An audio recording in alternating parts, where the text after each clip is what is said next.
أنفسنا ومن سيئات أعمالنا من يهده الله فلا مضل له ومن يضلل فلا هادي له أشهد أن لا إله إلا الله وحده لا شريك له وأشهد أن محمدا عبده ورسوله لا نبي بعده أما بعد فإن أصدق الكلام كلام الله وأحسن الهدى هدى محمد صلى الله عليه وعلى آله وسلم وشر الأمور محدثاتها وكل محدثة بدعة وكل بدعة ضلالة وكل ضلالة في النار أما بعد. Baik, ikhwatal kiram, rahimani wa rahimakumullah. Alhamdulillah, di sore ini kita diperkenankan kembali oleh Allah Subhanahu wa taala untuk melanjutkan kajian kita membahas syarah Thalathatil Usul yang ditulis oleh Fadilatul Syekh Haitham Jamil Sarhan hafizahullahu taala. Dan di kesempatan ini kita akan melanjutkan ya. Kita sudah sampai di anwa'ul ibadah, ya, jenis-jenis ibadah. Di pertemuan yang lalu kita sudah membahas tentang ad-du'a, ya, tentang perkara doa. Lalu kemudian juga doa itu terbagi menjadi dua macam, yaitu doa ibadah dan doa mas'alah. Ya, yaitu doa yang bersifat ibadah dan doa yang bersifat permohonan atau permintaan. Ya. Nah, di kesempatan yang lalu juga udah kita bahas tentang doa ibadah itu adalah doaun bilisanil hal, yaitu doa dengan apa? Dengan perbuatan kita seperti sholat, puasa, haji. Sementara doa masalah atau doa permohonan adalah doa dengan lisanul maqal, dengan perkataan kita seperti ucapan ighfirli, irhamni, dan yang semisalnya. Dan doa ibadah itu tidak boleh dipalingkan kecuali hanya kepada Allah. Karenanya memalingkan doa ini, doa ibadah kepada selain Allah langsung dihukumi syirkul akbar. Ya, syirik akbar. Nah, kalau doa masalah maka di situ ada tafsil, ada perincian. Ya, yaitu menjadi dua macam. Nah, ini juga sudah kita bahas, yaitu doa masalah menjadi dua macam, yakni di dalam perkara-perkara yang perkara itu ya tidaklah memiliki kemampuan kecuali hanya Allah Subhanahu wa taala. Maka memalingkannya kepada selain Allah jatuh kepada syirik akbar. Dan yang kedua adalah ya permohonan yang mana sesuatu itu hamba mampu untuk melakukannya. Ya, jadi sesuatu yang memang dimampui oleh hamba. Kalau yang tadi itu tidak dimampui oleh hamba, hamba tidak memiliki kemampuan kecuali hanya Allah saja yang memiliki kemampuan. Nah, jadi yang dimampui oleh hamba itu memiliki sejumlah persyaratan, ya.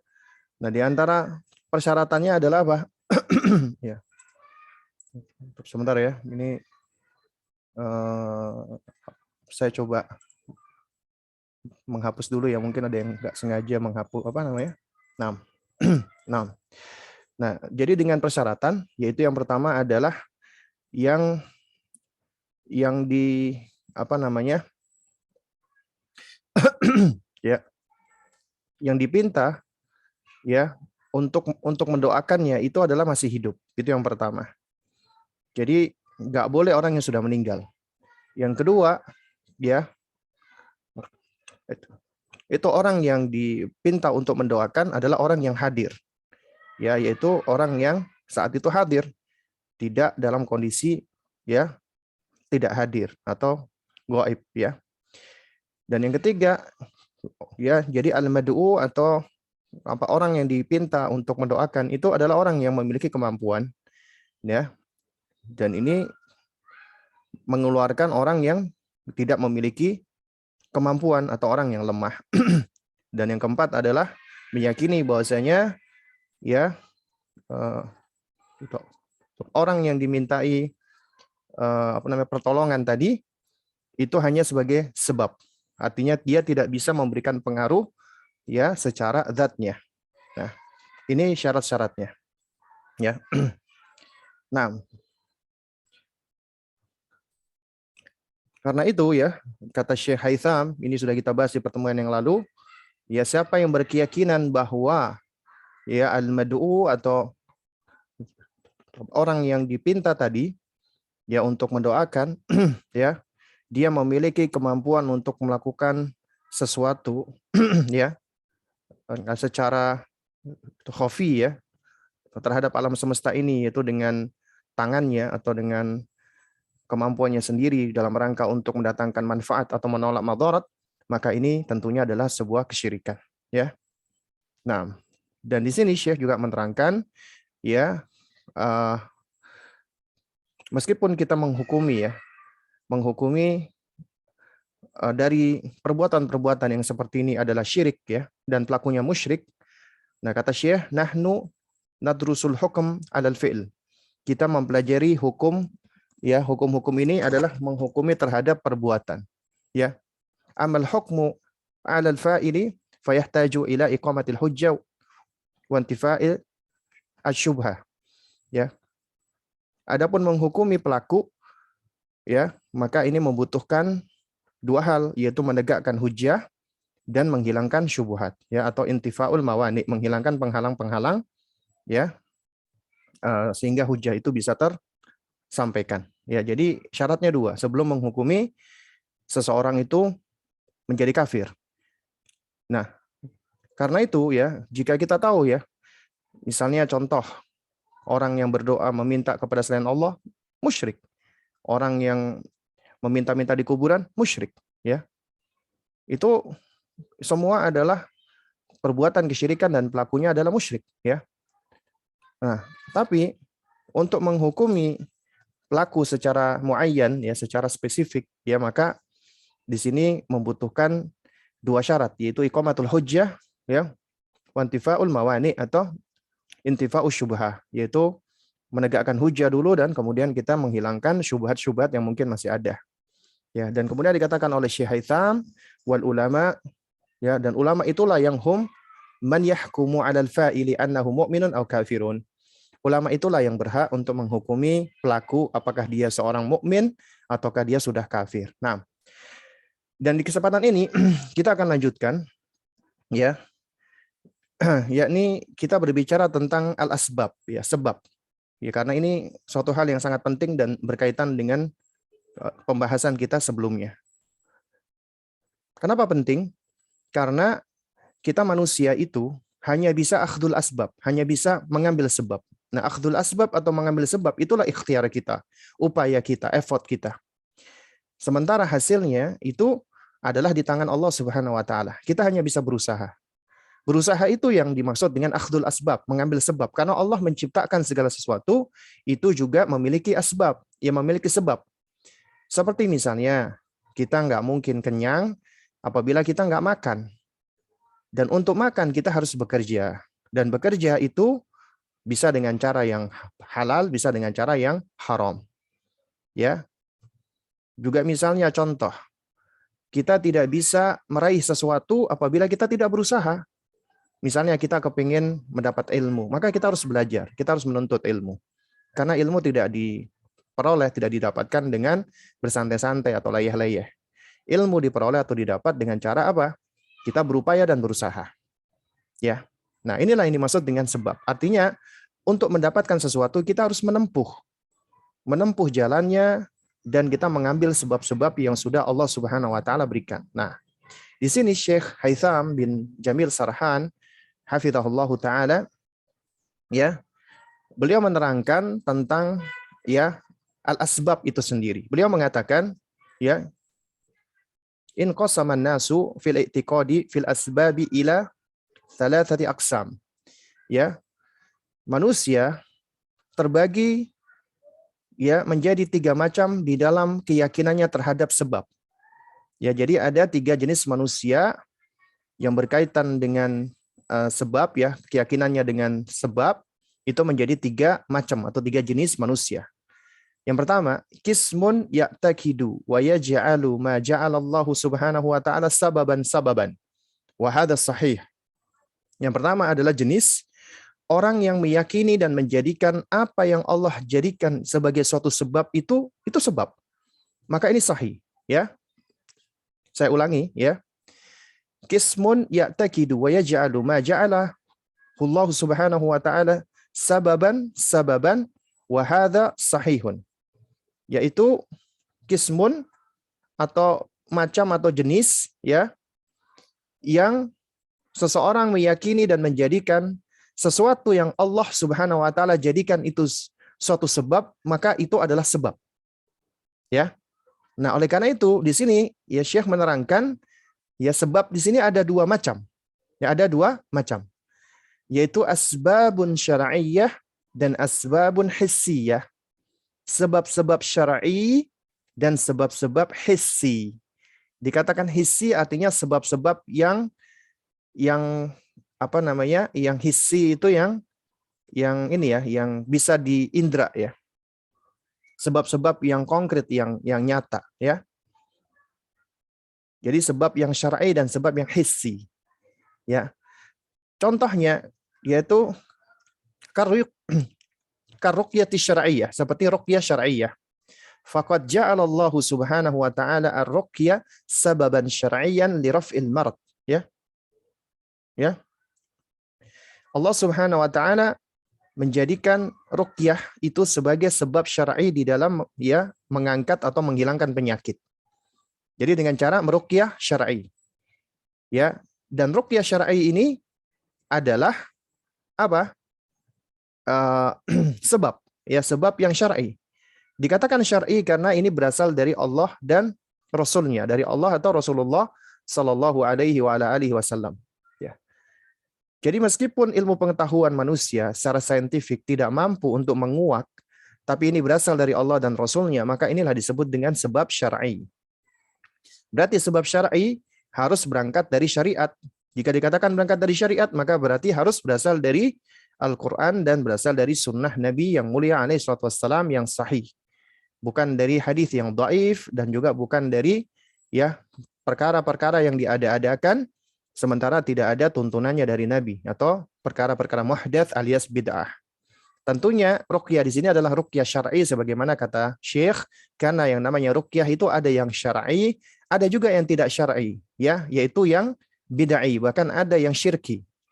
Ya, dari ruqyah tersebut, ya. Karena kata ruqyah itu sendiri secara bahasa maknanya adalah jampi-jampi. Ya, yaitu jampi-jampi. Nah, jadi kalau jampi-jampi yang dimaksud di sini adalah membacakan Al-Qur'anul Karim atau doa-doa dari Nabi SAW dengan makna yang bisa dipahami, maka inilah ruqyah syar'iyyah. Nah, tapi kalau misalnya itu jampi-jampi yang nggak jelas, cuman komat kamit saja, ya, atau bahkan dicampur-campur bahasa Arab dan bahasa lainnya, atau bahkan ngarang-ngarang sendiri, maka ini adalah maka ini disebut dengan ruqyah bid'ah, ya. Ruqyah yang bid'ah. Nah, kemudian yang kedua, dari sebab yang dijadikan Allah ini sehingga kita boleh untuk berpegang dengannya adalah asbabun hissiyah.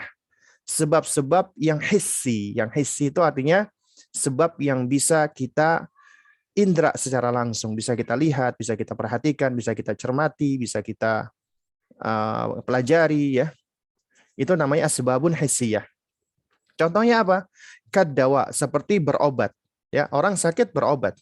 Kenapa? Faqad ja'alallahu ya sababan lisyifa, karena Allah Subhanahu wa taala telah menjadikannya, yaitu berobat ini sebagai sebab pengobatan, ya. Allah menurunkan kesembuhan. Jadi orang sakit ya perlu dia berobat, ya.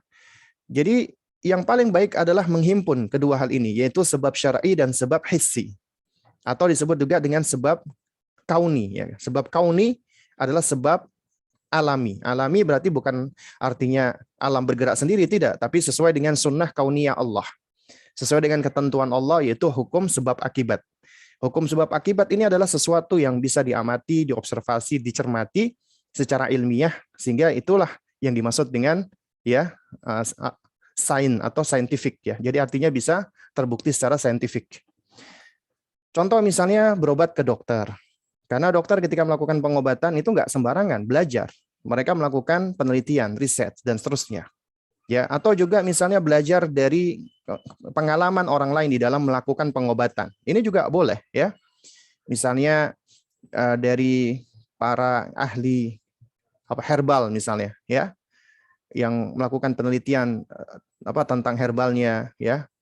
Atau pengobatan-pengobatan yang lain yang secara asalnya mubah, asalkan itu memang bisa terbuktikan secara tajarrub, ya, secara eksperimen atau secara pengalaman, ya, dan itu tidak menyelisih hukum kauniyah, ya, tidak menyelisih hukum kauni, ya, maka itu secara asal boleh atau mubah.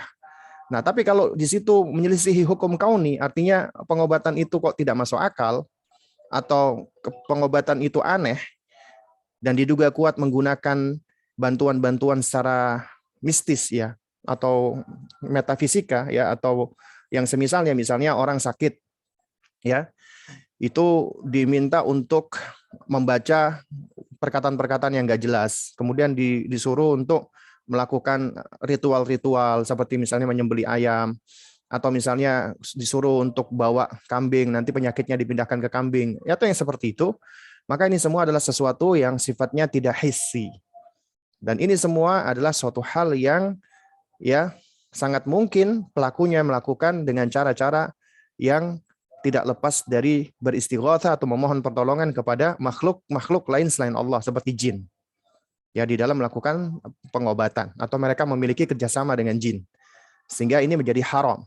Ya, jadi yang namanya sebab itu tentunya dikatakan sebab syar'i, ada juga yang tidak syar'i. Dikatakan sebab hissi, tentunya ada juga yang tidak hissi, ya. Yang tidak hissi berarti sebab-sebab yang tidak bisa kita pelajari, tidak bisa kita amati, kita observasi, kita teliti, ya, itu diantara sebab-sebab, ya, yang tidak hissi, ya, tidak sesuai dengan sunnah kauniyah Allah. Lalu kemudian juga ada sebab-sebab yang masih syubhat, ya, yang tidak jelas, ya. Artinya itu masih berangkat dari klaim-klaim, dikatakan klaim ilmiah, tapi sebenarnya tidak ada bukti ilmiahnya secara saintifik. Seperti contoh pengobatan dengan batu giok misalnya. Nah, orang yang melakukan pengobatan dengan batu giok, kalau dia meyakini batu giok ini itu memiliki kemampuan, ya, dengan sendirinya bisa memberikan kesembuhan, maka dia jatuh kepada kesyirikan, ya. Jatuh kepada kesyirikan, dia tidak disangsikan lagi. Bahkan dia bisa jatuh kepada syirkul akbar. Syirik akbar, ya. Kalau dia meyakini batu itu sendiri yang dapat memberikan kesembuhan. Kalau dia meyakini bahwasanya batu ini sebab yang bisa mendatangkan kesembuhan, dikarenakan batu ini adalah batu yang istimewa, spesial, atau yang semisalnya, maka dia juga jatuh kepada syirik, tapi syirik asgor. Selama dia masih meyakini kesembuhan dari Allah, batu itu adalah sebab. Ya, dia bisa jatuh kepada syirik asgor, ya. Naam. Atau yang ketiga, dia menganggap batu ini secara pengetahuannya, batu ini memiliki misalnya magnet atau elemen-elemen yang bisa melancarkan darah, dengan melancarkan darah akhirnya bisa begini dan begitu. Maka jika itu sesuatu hal yang tidak ada penelitiannya atau yang masih bersifat spekulatif, ya. Jadi sebenarnya ini tidak jatuh kepada perbuatan syirik, ya. Karena dia masih meyakini bahwasanya kesembuhan dari Allah ini sebab, dengan keyakinan dia, bukan artinya batu ini punya pengaruh-pengaruh secara mistis, ya, tidak. Tapi dia meyakini batu ini itu ada magnetnya, dan magnet itu memiliki, atau batu ini mengeluarkan radiasi, misalnya sinar infrared, misalnya yang infrared ini bisa begini dan begitu, maka ini tidak sampai jatuh kepada kesyirikan, ya. Tapi ini adalah pengobatan-pengobatan yang jelas jauh dari dari bukti-bukti secara saintifik, ya, yang seperti ini. Ya. Sehingga sebenarnya ketika kita sakit, ya, kalau kita belajar dari para salaf, yang mereka lakukan itu cuma dua. Mereka pasrah, sabar, tidak berobat, karena mereka meyakini sakit dari Allah itu adalah karunia. Ini adalah yang dilakukan oleh mereka, para salaf. Ya, ketika sakit mereka tidak berobat, ya. Nah, yang kedua, para salaf ketika sakit mereka berobat, ya. Dan ini, ya, adalah pendapat yang dapat dari para salaf, ya. Kita tahu, ya, perbuatan dan perkataan para salaf sejatinya bukanlah dalil, ya, bukan dalil. Karena dalil itu hanyalah Al-Qur'an dan Sunnah, yaitu perkataan Rasulullah, ya, perbuatan Rasulullah, ya. Itulah dalil. Jadi perkataan para salaf itu bukan dalil, tapi bisa menjadi penyokong dan penopang dalil, ya. Tapi perkataan mereka sendiri bukanlah dalil, ya. Makanya dikatakan oleh para ulama, aqwalul ulama laisu bidalil. Perkataan ulama itu bukanlah dalil, ya. Atau juga dikatakan oleh mereka adalah apa? Adalah ya aqwalul ulama, ya, yustadalluna biha lalaha, ya. Jadi perkataan ulama adalah kita boleh beristidlal sebagai penopang dalil, tapi tidak kita jadikan perkataan itu sebagai dalil itu sendiri, ya. Kecuali apabila mereka para salaf ijma, mereka berkonsensus, karena ijma adalah termasuk bagian dari hukum syariat yang telah diakui, ya, apabila mereka ijma, ya. Baik. Jadi para salaf sendiri ketika sakit, ya, itu ada di antara mereka tidak berobat. Jadi mereka pasrah karena mereka menganggap ya, sakit itu adalah bagian dari ujian Allah yang mengandung karunia dan nikmat. Karena menurut mereka dengan sakit Allah akan mengampuni dosa-dosa mereka, dan ini benar. Kenyataannya memang demikian karena datang dalil-dalilnya. Tapi di sisi lain juga Rasulullah SAW juga menyebutkan di dalam sejumlah riwayat anjuran Nabi untuk berobat, ya, anjuran Nabi untuk berobat. Nah, para ulama salaf yang tidak mau berobat, mereka juga pakai dalil, diantaranya ketika seorang wanita yang dia memiliki penyakit seperti penyakit epilepsi atau ayan, meminta kepada Nabi untuk didoakan, ya, untuk didoakan, ya. Kemudian Nabi SAW menjawab kepada wanita tersebut, jika engkau mau bersabar, maka ini adalah suatu hal yang lebih baik bagimu, ya. Dan jika engkau mau, aku akan mendoakan kamu, ya.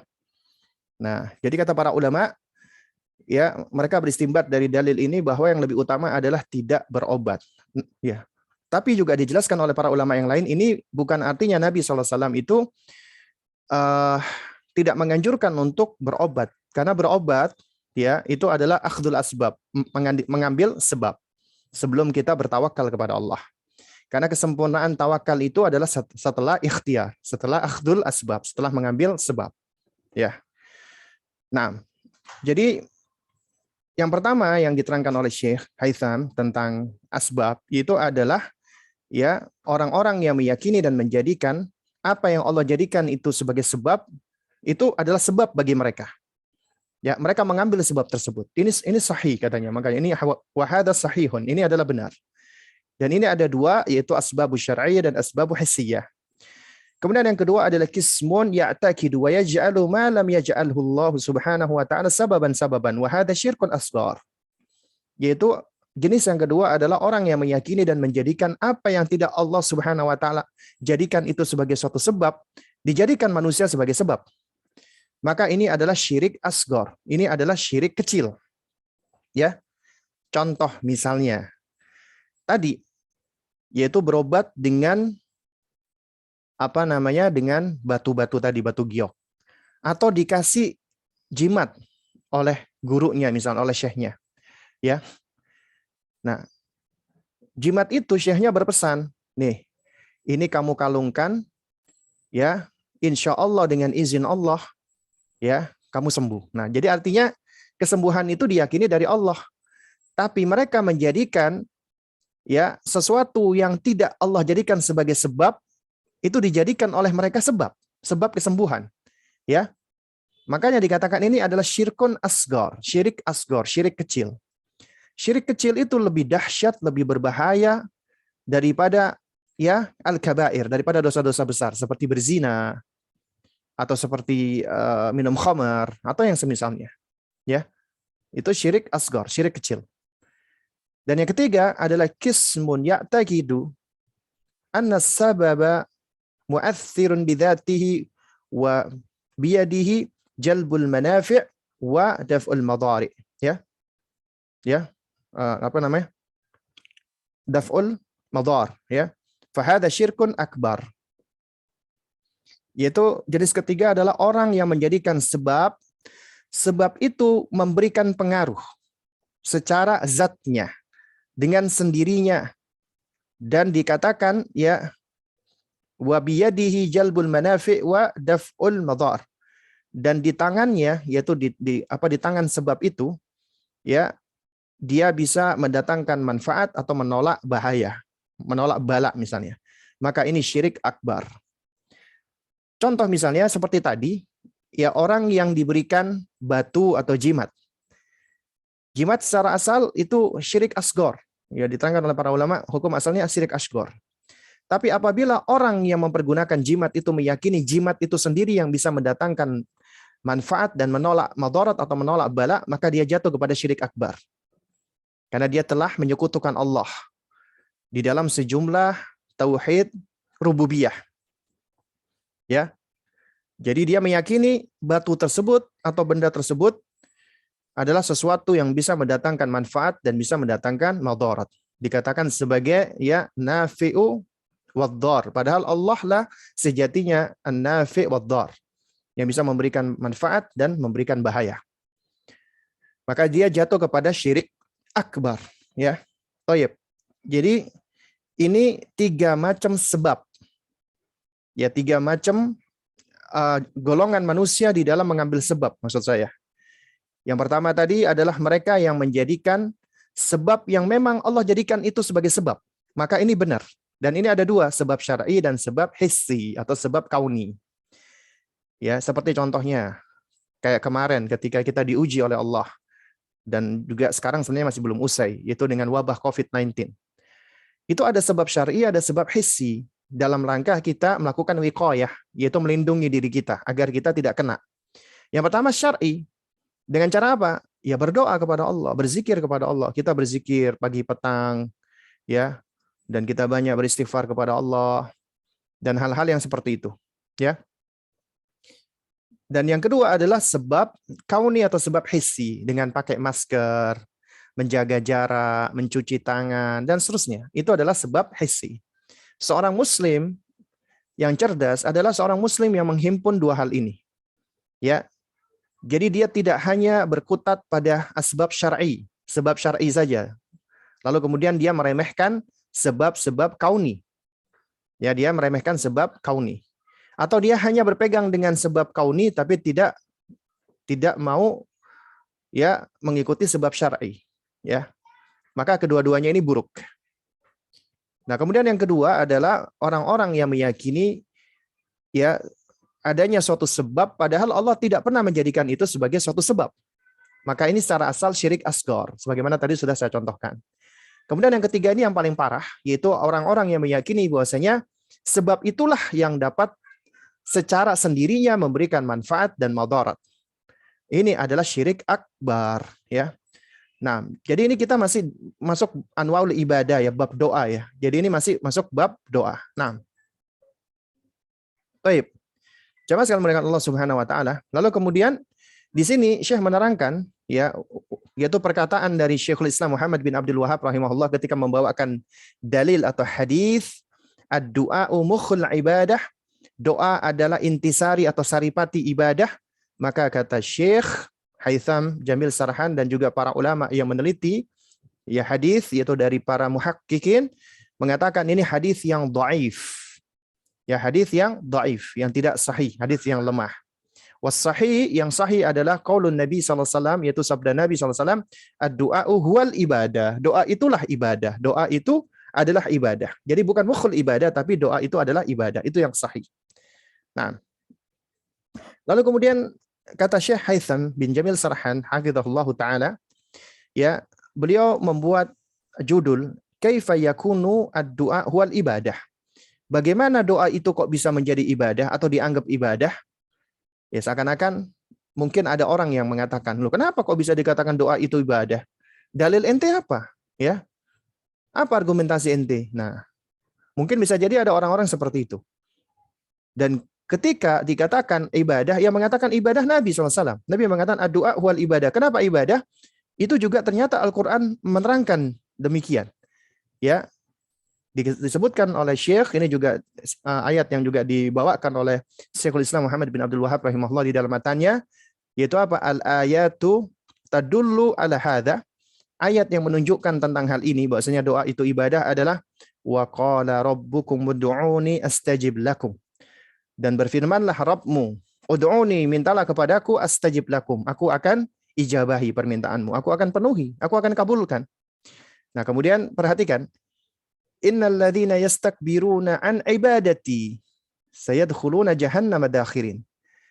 Sesungguhnya mereka orang-orang yang menyombongkan diri, congkak, angkuh, tidak mau ya orang-orang yang angkuh, yang congkak, yang menyombongkan diri dari beribadah kepadaku. Nah, perhatikan kataan ibadati, maka sayadkhuluna jahannam dakhirin, maka mereka akan masuk ke dalam jahannam.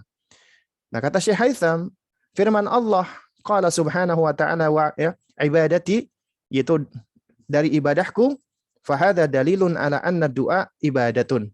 Ini merupakan dalil bahwasanya doa itu adalah ibadah. Ya, itu kalimat ya innalladzina yastakbiruna an ibadati. Karena sebelumnya kan Allah mengatakan ya ud'uni astajib lakum. Ud'uni, berdoalah kepadaku, aku akan penuhi. Kemudian Allah katakan alladzina yastakbiruna an ibadati, dan siapa yang menyombongkan diri dari beribadah kepadaku, dari mengibadahiku. Nah, itu maksudnya, ya. Nah, jadi mereka yang menyombongkan diri dari beribadah kepadaku, maksudnya adalah mereka yang menyombongkan diri tidak mau berdoa meminta kepada Allah, ya. Makanya doa itu adalah ibadah. Nah, kita lanjutkan, yaitu anwa'ul ibadah yang berikutnya, jenis ibadah yang disebutkan oleh Syekh yang berikutnya adalah al-khauf. Dan Syekhul Islam Muhammad bin Abdul Wahhab rahimahullahu taala, beliau ketika menyebutkan tentang sesuatu, nyaris tidak pernah beliau sebutkan, melainkan beliau sebutkan pula dalilnya, baik itu dari Al-Qur'an ataupun hadis Nabi. Ya, seperti Syekh menyebutkan al-khauf, maka beliau mengatakan wa dalilul khaufi qauluhu ta'ala. Dalilnya khauf, takut, adalah firman Allah Subhanahu wa taala, fala takhafuhum wa khafuni in kuntum mu'minin. Dan janganlah kalian ya takut kepada mereka, tapi takutlah kepada aku apabila kalian orang-orang yang beriman, ya. Lalu kemudian yang kedua, roja. Nah, ini kita akan bahas nih, ada khauf dan roja. Wa dalilur roja'i qauluhu ta'ala. Dalilnya roja adalah firman Allah Subhanahu wa taala, ya, faman kana yarju liqa'a rabbih falyamal 'amalan salihan wa la yusyrik bi ibadati rabbih ahada. Ya. Ini ya.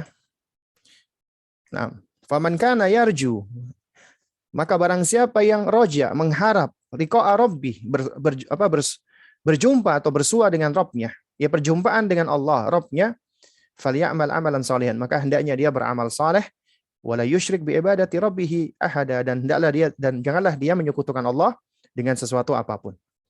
Ya. Jadi kita akan membahas dua hal, yaitu khauf dan roja. Nah, Syekh Haitham bin Jamil Sarahan hafizahullah taala, beliau berkata, menerangkan yang pertama tentang makna khauf. Apa itu khauf? Khauf itu adalah wa huwa infi'alun yahsulu bitawaqqu'i ma fihi halakun aw dhararun aw adha. Khauf atau takut itu adalah infi'alun. Infi'al itu adalah perasaan. Ya. Perasaan. Kadang-kadang juga disebut dengan emosi, ya. Nah, cuman yang di sini dimaksud adalah perasaan. Perasaan ya yahsulu bitawaqqu'i ma fihi halakun aw dhararun aw adha. Yaitu perasaan yang muncul karena ya takut dengan karena takut dengan halak, ya, kebinasaan atau kehancuran, aw dharar atau bahaya, atau aw adha, ya, atau kesulitan-kesulitan, ya.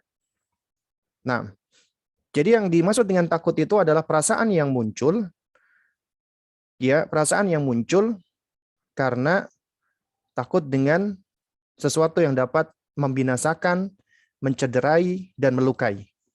Maka akan muncul khauf, dan khauf ini adalah sesuatu yang ada pada setiap manusia, ya. Nah, waqad nahallahu subhanahu wa ta'ala an khaufi awliya'i syaitan wa amara bi khaufihi wahdah. Allah Subhanahu wa taala melarang dari takut kepada wali-walinya syaitan, penolong-penolongnya syaitan.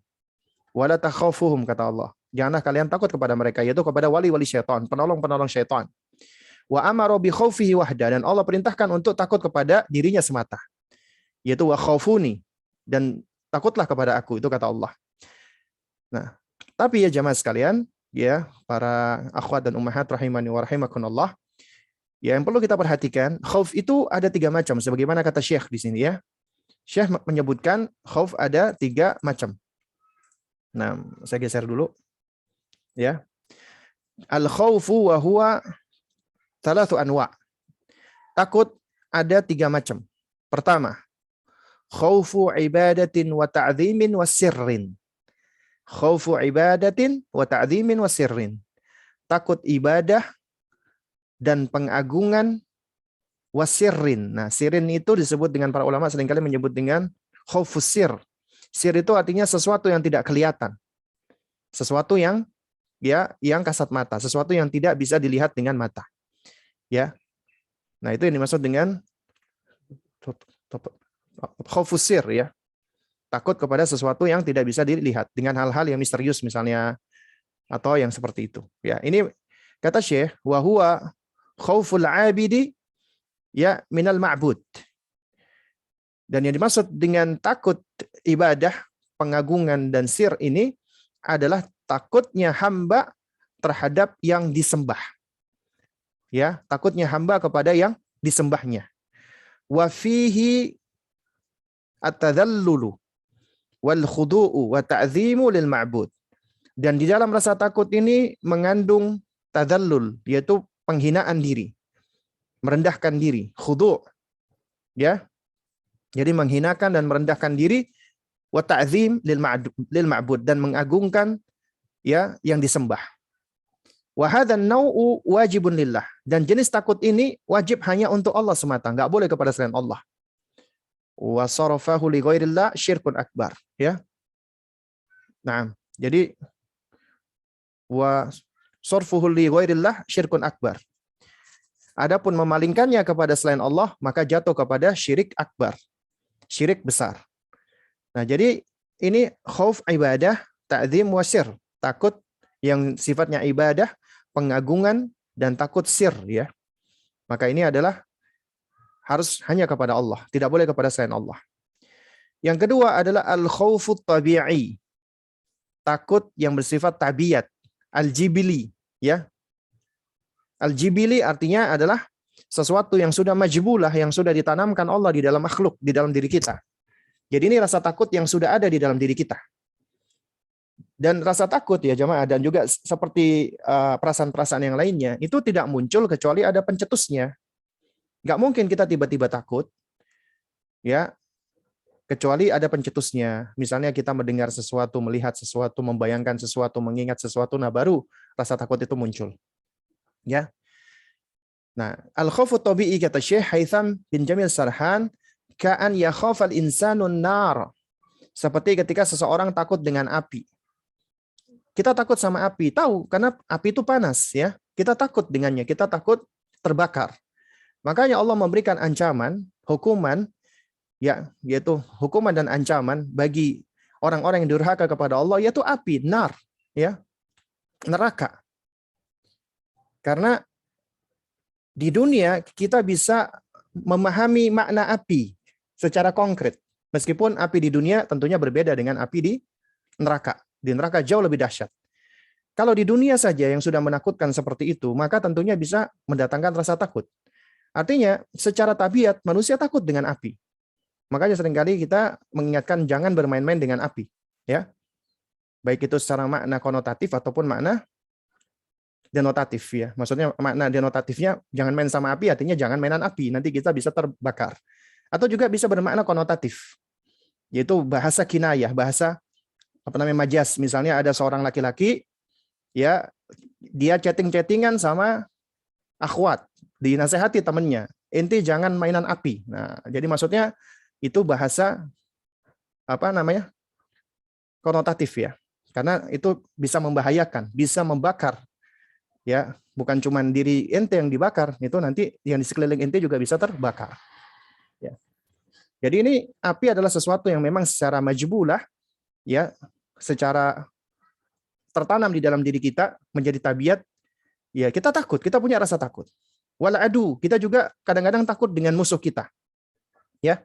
Apalagi kalau musuhnya musuh yang mengerikan, musuh yang ganas, yang seram, atau wal haywan al-muftaris, atau hewan buas, ya. Jadi kita juga secara tabiat takut dengan hewan buas ketika lihat ular misalnya, lihat singa misalnya, ya, atau hewan-hewan buas yang lainnya. Maka kita akan memiliki kecenderungan takut. Dan takut ini adalah karunia dari Allah sebenarnya. Dalam rangka supaya kita bisa menyelamatkan diri. Jadi ini mekanisme self defense, takut. Kalau manusia nggak punya rasa takut, bahaya, ya. Atau misalnya takut dengan ketinggian misalnya, ya, atau yang semisalnya, ya. Maka hukum asalnya wahada mubah. Hukum asalnya semua rasa takut ini mubah, ya, mubah hukum asalnya, ya. Lalu kemudian yang ketiga al khauful muharram, ya, takut yang diharamkan. Kal kunuti min rahmatillah, seperti, ya, berputus asa dari rahmat Allah Subhanahu wa taala. Au ta'atun makhluk fi maksiatil khaliq, atau ketaatan kepada makhluk dalam bermaksiat kepada sang khalik, gitu, kepada sang pencipta, ya. Nah, ini diantara rasa takut yang diharamkan. Contoh misalnya al-qunut min rahmatillah, ya, orang yang berputus asa dari rahmat Allah, yaitu orang yang dalam hidupnya gelisah, takut. Aduh, bagaimana nanti aku berikutnya? Aduh, bagaimana anakku ketika dia mendengarkan berita ini, dia paranoid dan yang semisalnya. Seakan-akan dia tidak merasa ada Allah di situ. Ya, Allah yang bisa menolong dirinya, yang bisa membantu dirinya. Dan seakan-akan dia merasa dia sendirian, padahal ada Allah Azza wa Jalla yang senantiasa mengurusi makhluknya. Ya, ini adalah rasa takut yang diharamkan, yang seringkali dihinggapi oleh manusia-manusia. Sejatinya, meskipun dikatakan itu sebagai trauma, gangguan kejiwaan, itu semua kalau kaidahnya kita kembalikan kepada Qur'aniyah adalah wa ma asabaka min sayyi'atin fa min nafsika. Ya, keburukan yang menimpa kamu dari dirimu sendiri. Wa ma asabakum min musibatin fa bima kasabat aydikum. Ya, segala musibah yang menimpa kamu adalah akibat dari perbuatan tangan kamu sendiri. Itu karena kita seringkali lalai dan lupa untuk banyak mengingat Allah, berzikir kepada Allah Subhanahu wa taala. Karena orang yang banyak berzikir, mengingat Allah, hatinya akan tenang, damai. Ini janji dari Allah. Tapi Ustadz, saya sudah banyak berzikir, tapi saya masih ketakutan. Berarti lisan antum yang masih berzikir, tapi hati belum berzikir. Jadi hati masih belum meyakini tentang apa yang diucapkan. Berarti ma'rifah kita kepada Allah masih kurang. Pengenalan kita kepada Rabb kita masih kurang. Artinya kita perlu untuk terus belajar. Atau menaati makhluk dalam rangka memaksiati sang Khalik. Misalnya ada seorang wanita disuruh bosnya, kamu kalau pengen kerja, kamu nggak boleh pakai jilbab. Atau dia dipaksa untuk melepas jilbabnya. Hatta suami yang nyuruh. Ya, aku nggak suka kamu pakai jilbab. Pokoknya lepaskan jilbabmu. Maka nggak boleh menaati, ya, selain Allah dalam rangka memaksiati Allah. Maka kita wajib untuk tetap mendahulukan ketaatan kepada Allah sebelum ketaatan kepada selainnya. Ya. Nah, jadi ini bahasan yang berkaitan dengan masalah khauf. Baik, lalu kemudian yang terakhir, ya. Ini mohon maaf ya, kita mungkin selesai sampai 4:30 saja, dikarenakan saya badal maghrib punya jadwal, ya, yang cukup jauh, ya. Sehingga mungkin kita cukupkan sampai pukul 4:30, ya. Yang kedua adalah ar-roja. Ya. Nah, apa roja? Roja itu tam'ul insani fi amrin qaribil manal wa qad yakunu fi ba'idil manal tanzilan lahu manzilatal qarib. Roja atau harap itu adalah tam'ul insan. Ya, tam'ul insan artinya keinginan atau harapan seorang manusia fi amrin qaribil manal, yaitu di dalam sesuatu yang sifatnya jangka pendek. Waqad yakunu fi ba'idil manal, atau bisa jadi juga dalam sesuatu yang sifatnya jangka panjang, ya. Tanzilan lahu manzilatal qarib. Ya, yang mana keinginannya itu, ya, keinginan jangka panjangnya itu, ya, ditempatkan di tempat yang dekat, gitu loh. Maksudnya begini. Maksudnya roja di sini adalah keinginan seorang manusia di dalam urusan, baik itu urusan yang sifatnya, ya, keinginannya dia jangka pendek, ya. Maksudnya keinginan dia yang qorib, yang dekat, yang dia inginkan saat ini, dalam waktu dekat ini, atau kadang-kadang keinginan dia untuk di waktu yang akan datang, di waktu yang ba'id, ya, ba'idil manal. Ya.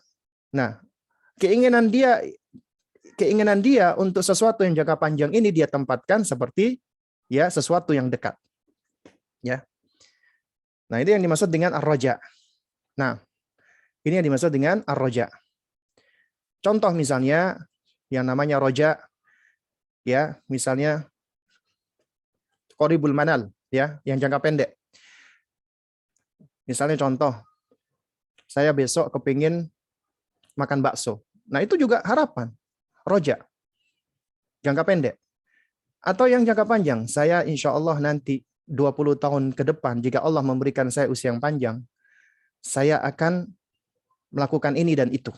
Ya, dia punya keinginan untuk melakukan sesuatu, untuk mendapatkan sesuatu. Ya, nah itu adalah roja, harapan jangka panjang. Nah, kemudian kata Syekh, waraja'u al-mutadhamminu lidh-dhulli wal khudu'i la yakunu illa lillah subhanahu wa ta'ala.